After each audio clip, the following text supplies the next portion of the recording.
Des cerises, des pommes, mais aussi des bananes, des kiwis et des nachis.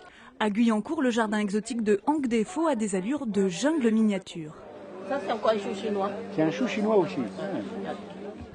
2 fois par an, la jardinière organise les portes ouvertes au grand bonheur des amateurs de nature.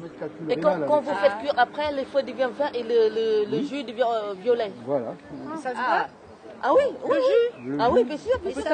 C'est la première fois que je viens visiter ce jardin. J'ai toujours voulu, ça fait des années que je veux venir et c'est enfin cette année j'ai réussi à me décider. Et ce que je découvre, c'est que c'est beaucoup plus grand que ce que je pouvais imaginer. Pour moi, c'est une cohabitation d'arbres et de plantes, parce que tout se mélange et tout est libre. On a l'impression que les plantes se sentent bien. Ça, c'est fantastique, c'est vrai.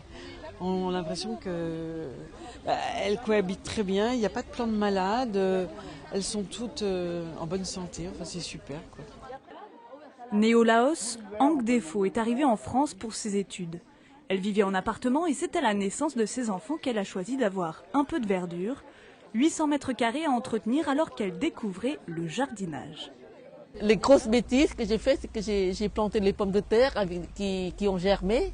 Et j'ai mis les germes à l'extérieur. Je crois que ce sont des germes qui vont sortir de la terre et qui vont fleurir.